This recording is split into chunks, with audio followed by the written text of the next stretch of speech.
जय श्री राम, जय श्री राधे कृष्णा। ऑनलाइन ज्ञानवन में आप सभी का एक बार फिर से स्वागत है। ओम नमः शिवाय।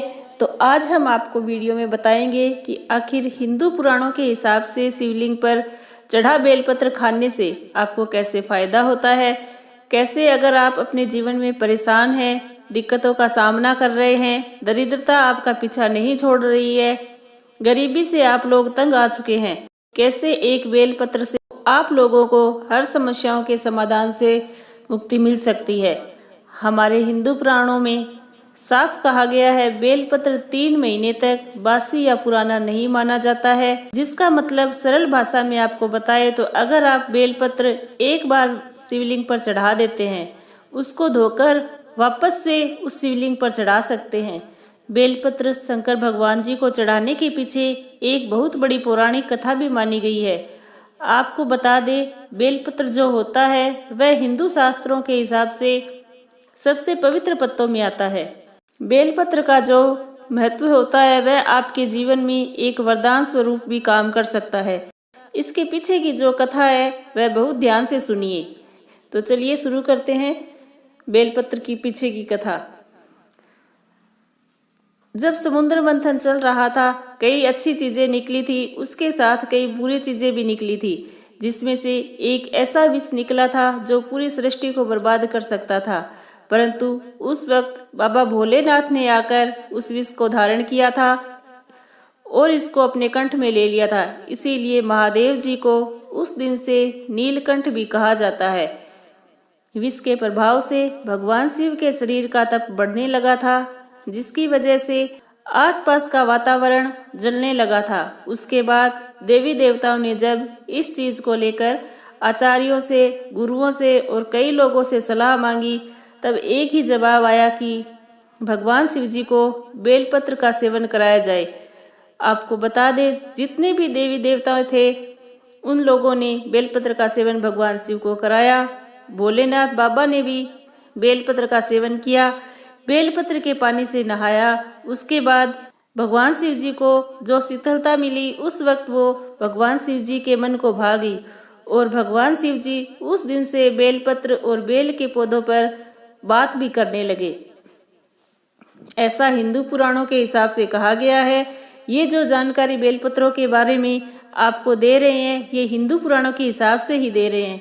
इसके पीछे की ऐसी वजह है जो अगर आप जान लेते हैं तो आप अपने जीवन की सारी समस्याओं से छुटकारा पा सकते हैं। आपको बता दें, अगर आप बेलपत्र भगवान शिव को चढ़ाते हैं तो आपको आपके जीवन में बहुत ज्यादा फायदा होगा।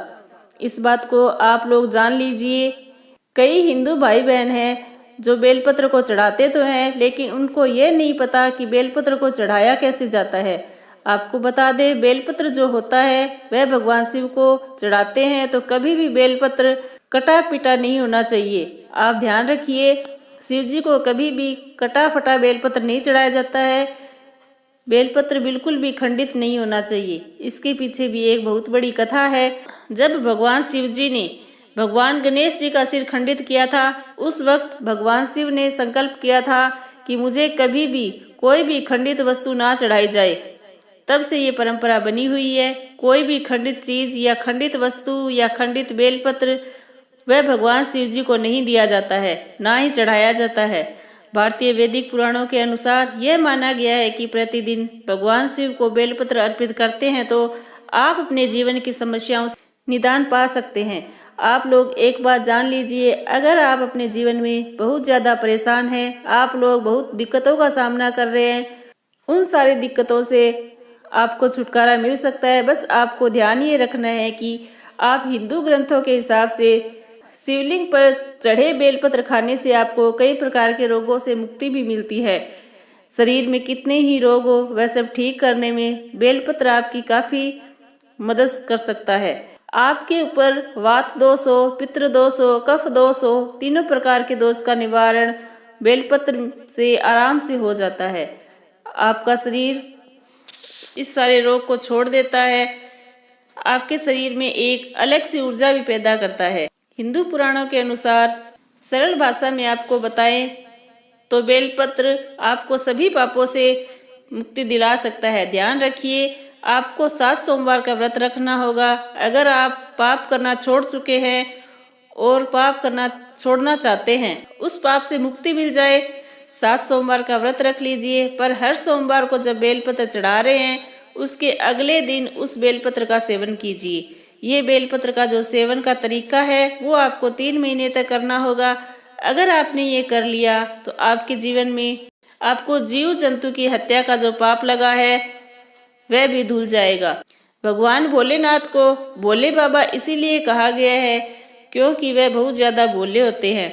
इंसान कितना बड़ा ही पापी क्यों ना हो, कितना बड़ा ही पाप कर रखा हो, उसके हर पाप को माफ करने वाले अगर कोई भगवान होते हैं तो वो बाबा भोलेनाथ होते हैं। आपको जितनी भी हमने जानकारी दी वह सब वैदिक पुराणों के हिसाब से दी गई है। बस आपसे एक निवेदन है, वीडियो को लाइक और चैनल को सब्सक्राइब जरूर करें। हर हर महादेव, ओम नमः शिवाय।